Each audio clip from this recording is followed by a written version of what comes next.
The latest news around the MLB that could have direct implications for the New York Mets in the future. We are getting into this very topic right here on the True Mets Talk podcast.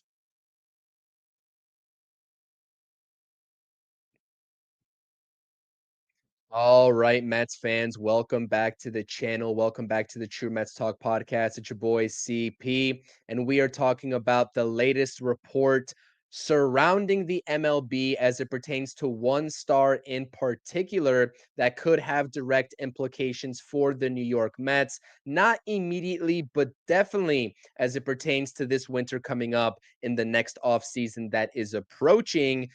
Before we get into this video, I usually don't make these types of videos and I'll explain why.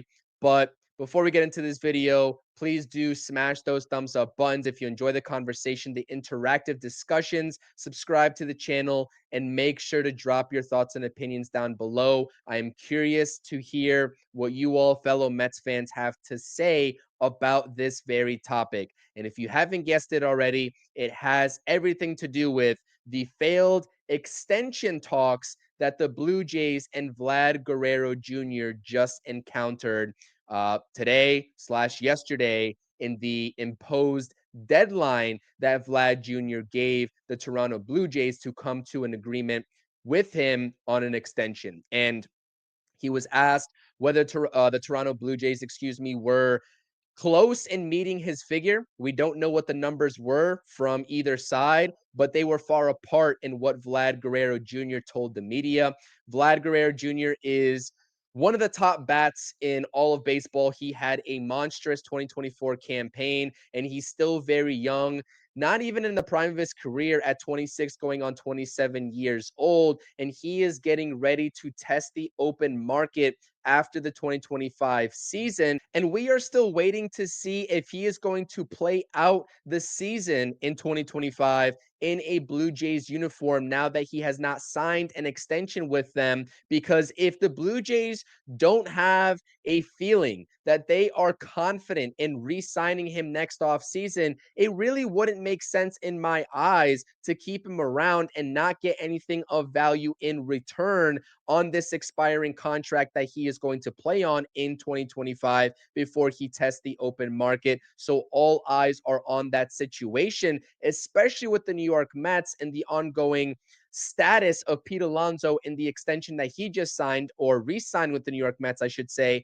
on the 2-year deal that has an opt-out after the first year. Now, if he goes out there and performs at a much better level, let's say he produces something close to what he did in 2022, Pete Alonso is definitely going to opt out. And at that point, we are back at square one trying to find a first baseman. And that's where Vlad Jr. could come into the equation if you are the New York Mets. Vlad Guerrero Jr. was very blatant in what he's looking for from his next team if it's not the Toronto Blue Jays. A winning team, quote unquote, is what he said, which by and large he has not had the luxury of playing for and playing alongside a winning team in Toronto. And that's why I've been very speculative in the fact that I wasn't sure all along when these extension talks were ramping up all off season long that he actually wants to stay in Toronto to begin with.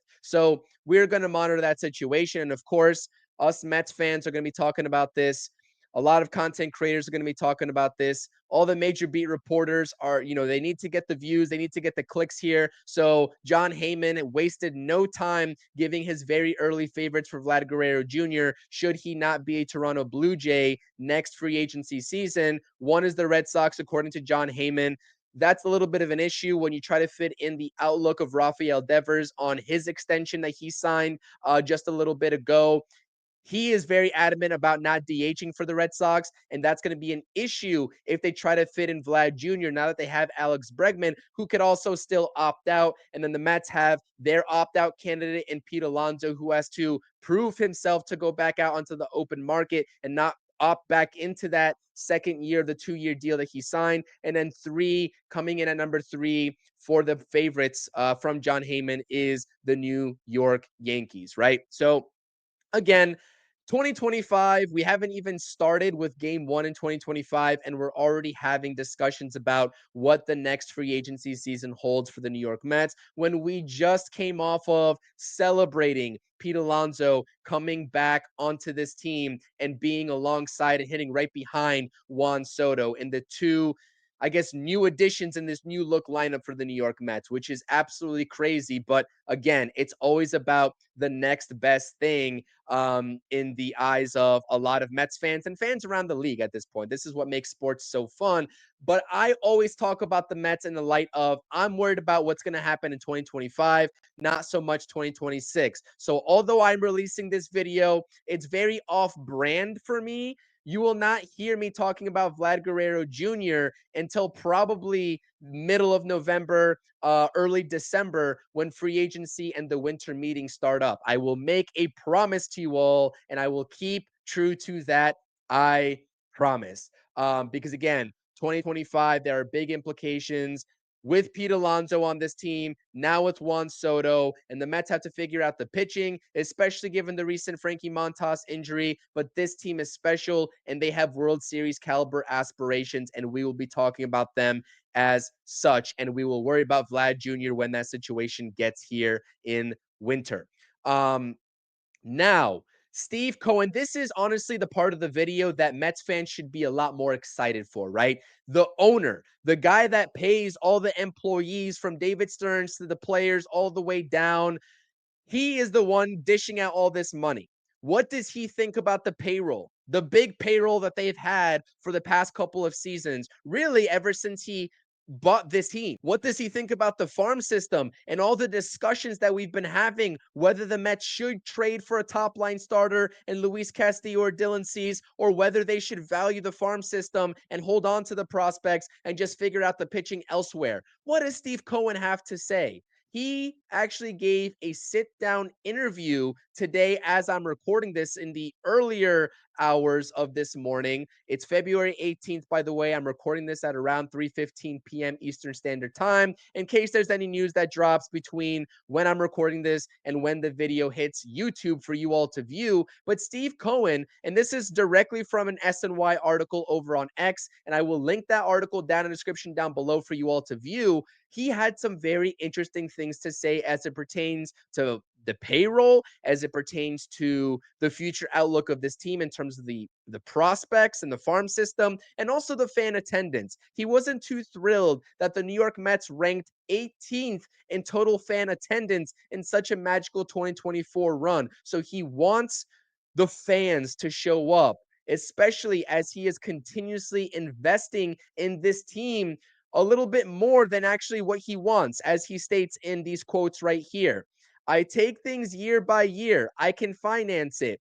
But is it the most optimal way to run a team? Probably not. That's what he had to say about the continuous payroll, the luxury tax, and all the surcharge penalties that the Mets have been paying on top of and in addition to the payroll that they are boasting right now.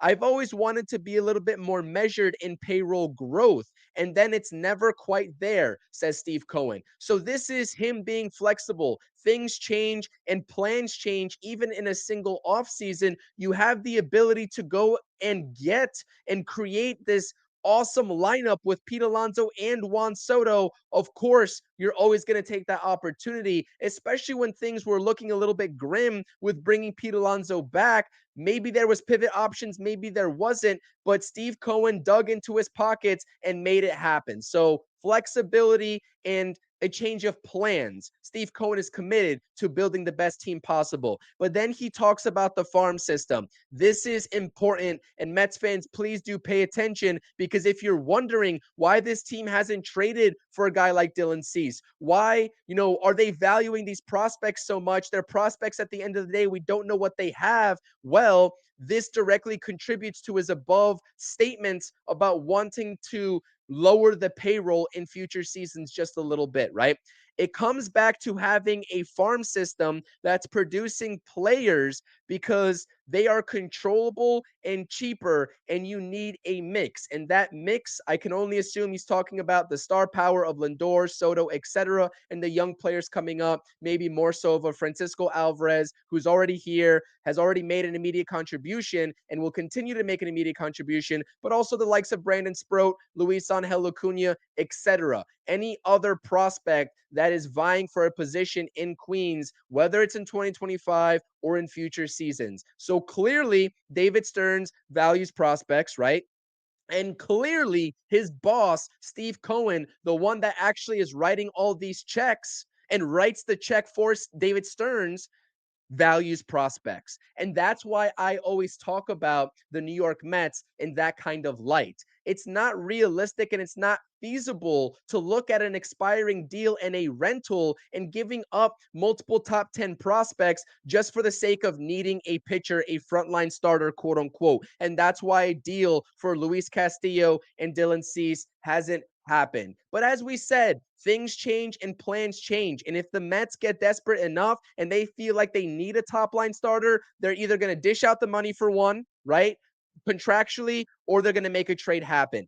Things change. Everything is fluid. And that's the way that I choose to talk about the New York Mets. And, Steve Cohen right here reaffirms that strategy. I know Mets fans are on opposite sides of the fence. Some Mets fans really value the prospects, right? And they echo what Steve Cohen is stating right here. And other Mets fans, and all these continuous discussions that we have on this channel or with other content creators, are maybe like, I don't value the prospects as much. Give me the win now player. I like to be right in the middle. I see both sides of the fence and I see the need for this mix that Steve Cohen is talking about right here. That's how you build the best and most efficient team while also factoring in the payroll that Steve Cohen is paying. So again, I think that this quote and these quotes that Steve Cohen is telling us Mets fans in the baseball community directly is very important.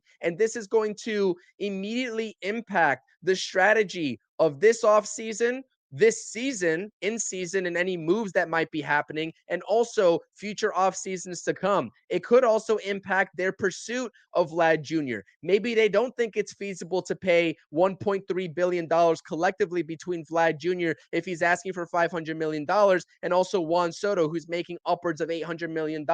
We don't know. But all I know at this point is that they value the farm system. They want to continuously build the farm system to get to that Dodgers 2.0 level. So that way, at that point, they can wheel and deal for trades and other signings, etc.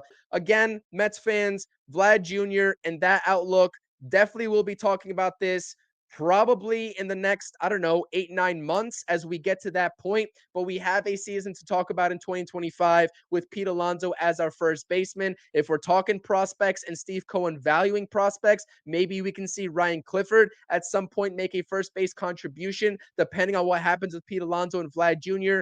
Everything is up to interpretation and everything is fluid.